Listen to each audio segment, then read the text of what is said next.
Hey, Vic, what have you seen from Sydney? Assuming Sydney's going to have an expanded role, what have you seen from him going back to camp and when he has played this year? Yeah, I think he's been doing a good job in practice with the reps that he does get.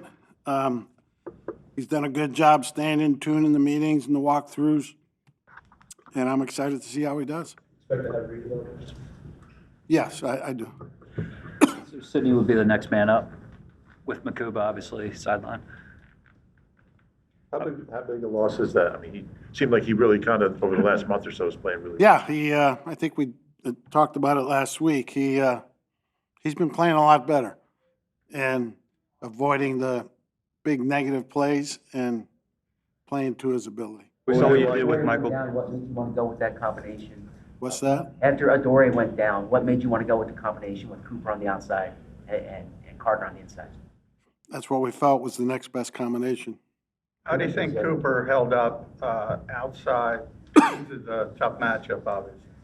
Yeah, he got beat a couple times. I thought he was tight, just at the catch point got beat. It's going to happen some. Now that you've had Carter for a little while, what stands out most about him?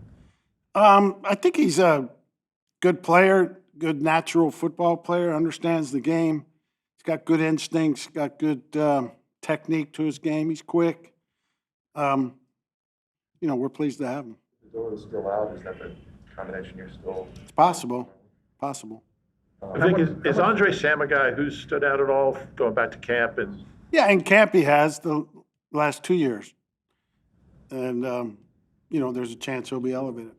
Could you see Michael Carter getting in the mix at safety with Jarrell for an extended period as well? He's gone into these last few games as our fourth safety. So, How much does it help Cooper to be able to, if he's going to practice there, how much does that help for the week if he's going to play there? And how hard was it for him to have to do that in the middle of a game? yeah, I mean, it's when you got to change gears like that, it always comes at a price. But he's been playing corner and base, so it's not like he hasn't been out there. Vic, what does Chicago show you on offense? A lot. It's a great scheme. They do a great job calling the game, mixing it up, marrying their run game and their pass game. They're highly ranked in a lot of areas, and I don't think it's any accident. They got really good players, and it's a great scheme and a great play caller. You attribute to the lack of pass rush this past week? I don't think it was terrible that way. I mean, the sacks won what you want, which I know you guys think that's the only barometer of pass rush. As far as Cooper goes, was it a little surprising to see him struggle a little bit on the outside? Well, I mean, I don't know if surprising is the right word. Guys get beat sometimes, and those are good receivers. They have two top-notch receivers. On that Circling back to Chicago, and can you talk about Ben Johnson and what makes him a difficult guy to prepare for? Yeah, Ben does a good job of mixing it up. They package things well together. They play multiple personnel groups. And, they're under center a good bit, probably more than most teams in this league.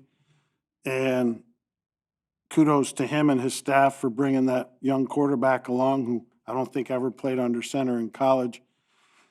And he's doing a great job, and they have fought through any of the pitfalls of that. And now they got a quarterback that is executing their offense the way they want to. We'll continue to see the trend of Jihad, fewer snaps that we've seen over the last month. Yeah, Nakobe's playing very well, and he deserves to be in there. What makes Nakobe such an effective blitzer? He's got a good feel for it. He can be physical when he needs to be, and he can slip a guy when he needs to slip a guy. So he's got a good feel for it. On the Pickens reception that set up the game-winning field goal, where Quinion and Carter collided, did you get an explanation for what happened there, or what the assignments were that led to that? No, I don't remember that. Okay. What led to the Dean had the interception overturned, I guess, by the too many men on the field, like BG? Yeah, they subbed which allows us to sub and give us time to sub. The umpire was actually going up to the line of scrimmage to hold up the play, and for some reason didn't. So, that one, I'm not sure really what happened there. But they subbed, so we should be able to sub. And we didn't get off in time. Finish. What's that? When you're, shut up. When you're. Let the guy finish the answer Dude, before you I- start asking him. No, I interrupt. They're wasting. We're good, Go ahead. When it comes to calling the game, when you have a quarterback that can extend plays like Caleb, how much does that change things for you? Yeah, it's an added dimension to their offense.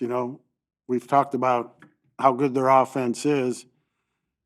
And now with him, there's going to be plays where you have to defend a second play that he's creating with his scrambling. He's high-level scrambler, and he's strong, he's fast.